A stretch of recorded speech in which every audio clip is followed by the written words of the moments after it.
Right, మరో breaking చూస్తున్నాం. Piracy website iBomma నిర్వాహకుడు ఇమ్మడి రవి బెయిల్ పిటిషన్లను కొట్టివేసింది Nampally court. Hyderabad cyber crime police స్టేషన్లో నమోదైన 5 కేసుల్లో బెయిల్ ఇవ్వాలని రవి కోర్టును ఆశ్రయించాడు. కేసు దర్యాప్తు దశలో ఉందని కోర్టు దృష్టికి తీసుకువెళ్లారు పోలీసులు. అతడికి విదేశాల్లో పౌరసత్వం ఉందని, బెయిల్ ఇస్తే దేశం దాటిపోయే అవకాశం ఉందని తెలిపారు. దీనిపై విచారణ జరిపిన న్యాయస్థానం ఐబొమ్మ రవి 5 బెయిల్ పిటిషన్లను కొట్టివేసింది. పైరసీ వెబ్సైట్ ఐబొమ్మ నిర్వాహకుడు ఇమ్మడి రవి బెయిల్ పిటిషన్లను కొట్టివేసింది Nampally court. Hyderabad cyber crime police స్టేషన్లో నమోదైన 5 కేసుల్లో బెయిల్ ఇవ్వాలని రవి కోర్టును ఆశ్రయించాడు. కేసు దర్యాప్తు దశలో ఉందని కోర్టు దృష్టికి తీసుకువెళ్లారు పోలీసులు. అతడికి విదేశాల్లో పౌరసత్వం ఉందని, బెయిల్ ఇస్తే దేశం దాటిపోయే అవకాశం ఉందని తెలిపారు. దీనిపై విచారణ జరిపిన న్యాయస్థానం ఐబొమ్మ రవి 5 బెయిల్ పిటిషన్లను కొట్టివేసింది. పైరసీ వెబ్సైట్ ఐబొమ్మ నిర్వాహకుడు ఇమ్మడి రవి బెయిల్ పిటిషన్లు కొట్టివేసింది Nampally court. Hyderabad cyber crime police స్టేషన్లో నమోదైన 5 కేసుల్లో బెయిల్ ఇవ్వాలని రవి కోర్టును ఆశ్రయించారు. కేసు దర్యాప్తు దశలో ఉందని కోర్టు దృష్టికి తీసుకువెళ్లారు పోలీసులు. అతడికి విదేశాల్లో పౌరసత్వం ఉందని, బెయిల్ ఇస్తే దేశం దాటిపోయే అవకాశం ఉందని తెలిపారు. దీనిపై విచారణ జరిపిన న్యాయస్థానం ఐబొమ్మ రవి 5 బెయిల్ పిటిషన్స్ కొట్టివేసింది. పైరసీ వెబ్సైట్ ఐబొమ్మ నిర్వాహకుడు ఇమ్మడి రవి బెయిల్ పిటిషన్లు కొట్టివేసింది Nampally court. Hyderabad cyber crime police స్టేషన్లో నమోదైన 5 కేసుల్లో బెయిల్ ఇవ్వాలని రవి కోర్టును ఆశ్రయించాడు. కేసు దర్యాప్తు దశలో ఉందని కోర్టు దృష్టికి తీసుకువెళ్లారు పోలీసులు. అతడికి విదేశాల్లో పౌరసత్వం ఉందని, బెయిల్ ఇస్తే దేశం దాటిపోయే అవకాశం ఉందని తెలిపారు. దీనిపై విచారణ జరిపిన న్యాయస్థానం ఐబొమ్మ రవి 5 బెయిల్ పిటిషన్లను కొట్టివేసింది. Ramprasad, iBomma Ravi bail petitions court కొట్టివేసినట్టుగా తెలుస్తోంది. మరేంటి మీ వద్దున్న డీటెయిల్స్?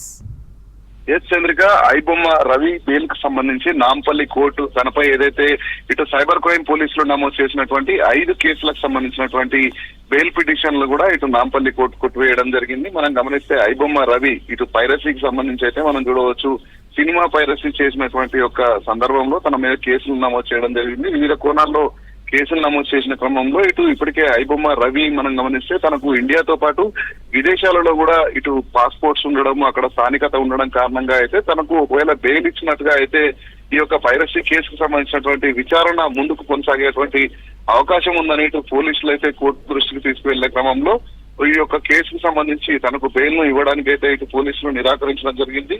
మనం చూడవచ్చు, ఇప్పటికే చూస్తున్నాం, గతంలో ఐబొమ్మ రవిని అయితే పలుమార్లు విచారణ చేసినటువంటి ఈ యొక్క పోలీసులు అయితే తనకు సంబంధించినటువంటి ఒక లావాదేవీల విషయంలో అయితే కొంత స్పష్టత రావాల్సినటువంటి అవసరం ఉండగా, కానీ దీనికి సంబంధించి ఇప్పటికే మనం చూడవచ్చు ఇటు పోలీసులతో పాటు ముఖ్యంగా మనం గమనిస్తే ఇటు ఐబొమ్మ కేసును కూడా ఇటు ఈడీస్ కూడా ఇప్పటికే టేకప్ చేయడం జరిగింది. సో ఈ క్రమంలో బెయిల్ కనుక ఇచ్చినట్లయితే మనం ఈ కేసు సంబంధించినటువంటి ఒక విచారణ ముందుకు సాగేటువంటి అవకాశం ఉండదని భావించినటువంటి నాంపల్లి కోర్టు అయితే ఈ తనకు బెయిల్ ఇవ్వడంలో నిరాకరించిన పరిస్థితి అయితే నెలకొంది.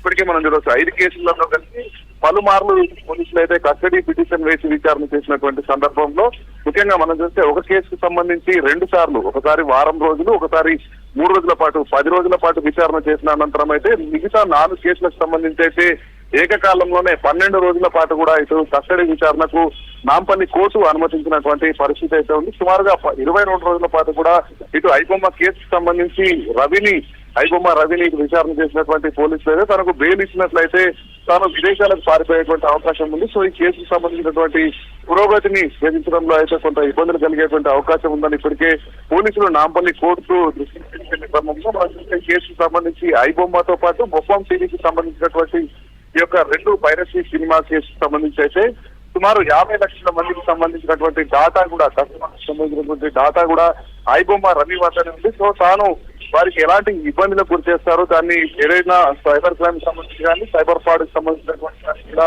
అందించేటువంటి అవకాశం లేకపోలేదని కూడా ఇటు పోలీసులు అయితే నాంపల్లి వెళ్ళడం జరిగింది. 21,000 సినిమాలు కూడా పైరసీ చేసి ముఖ్యంగా తెలుగుతో పాటు హాలీవుడ్, అదేవిధంగా బాలీవుడ్ కి సంబంధించినటువంటి 21,000 సినిమాలను కూడా పైరసీ చేసి ఐబొమ్మ, బొప్పం టీవీతో పాటు మరికొన్ని సుమారు 65 టీవీలకు సంబంధించినటువంటి డాటాను కూడా తను కరేబియన్ టీవీలలో మనం చూడవచ్చు. ఇటీవల 8 సర్వర్లను గుర్తించినటువంటి పోలీసులు అయితే వివిధ దేశాలలో కూడా మరికొన్ని సర్వర్లు కూడా ఉండేటువంటి అవకాశం ఉందని కూడా భావిస్తున్నారు. అంతేకాకుండా ఇటు ఐబొమ్మ రవికి సంబంధించినటువంటి నెట్వర్క్ ను ఛేదించడంలో ఇప్పటికే పోలీసులు పలుమార్లు కస్టడీ విచారణ చేసినప్పటికీ కూడా తనకు సంబంధించినటువంటి ఆన్లైన్ కావడంతో అయితే ఆన్లైన్ ప్రక్రియలో భాగంగా ఇటు విదేశాలలో ఎక్కడెక్కడ తనకు సంబంధించినటువంటి సర్వర్స్ ఉన్నారో, ఎక్కడెక్కడ తనకు సంబంధించినటువంటి మ్యాన్ పవర్ ఉన్నారనేటువంటి అన్ని కోణాల్లో కూడా పోలీసుల దర్యాప్తు కొనసాగుతుంది ఇప్పటికే. అంతేకాకుండా తనకు సంబంధించినటువంటి 33 బ్యాంక్ అకౌంట్లను కూడా ఇప్పటికే అధికారులు సీజ్ చేయడం జరిగింది. 3.5 కోట్ల రూపాయల నగదును కూడా సీజ్ చేయడంతో పాటు మనం ఇప్పటికే ఈరోజు తన వద్ద క్రిప్టో కరెన్సీతో పాటు అదేవిధంగా వ్యాలెట్ కు సంబంధించినటువంటి అమౌంట్ ను కూడా పోలీసులు గుర్తించడం జరిగింది.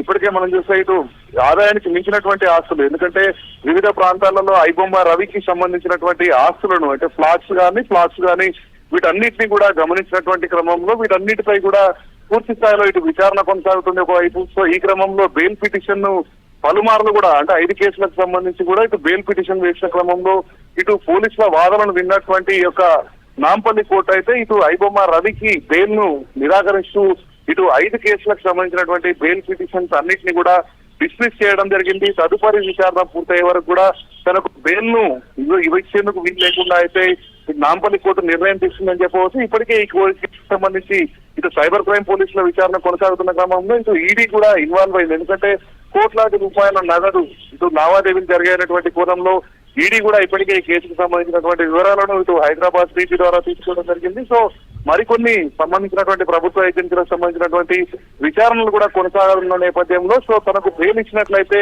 తను ఇటు ఇండియా పౌరసత్వంతో పాటు విదేశాల్లో పలు దేశాల్లో కూడా తనకు పౌరసత్వం ఉన్న కారణంగా సో తను అక్కడికి పారిపోయేటువంటి అవకాశం ఉంది.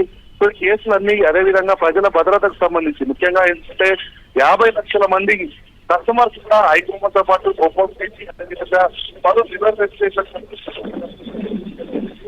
కూడా ఐబొమ్మ రవి వద్ద ఉండడంలో తనను కనుక ఇప్పుడు బెయిల్ మీద వదిలేసినట్లయితే కేసులను ఛేదించడం కొంత ఇబ్బందికరంగా మారేటువంటి అవకాశం ఉందంటూ కూడా ఇటు పోలీసులు చెప్పినటువంటి ఒక వివరణకు ఇటు నాంపల్లి కోర్టు ఏకీభవించి తనకు సంబంధించినటువంటి బెయిల్ పిటిషన్స్ అన్నింటినీ కూడా రద్దు చేసినటువంటి పరిస్థితి అయితే ఉంది చంద్రిక.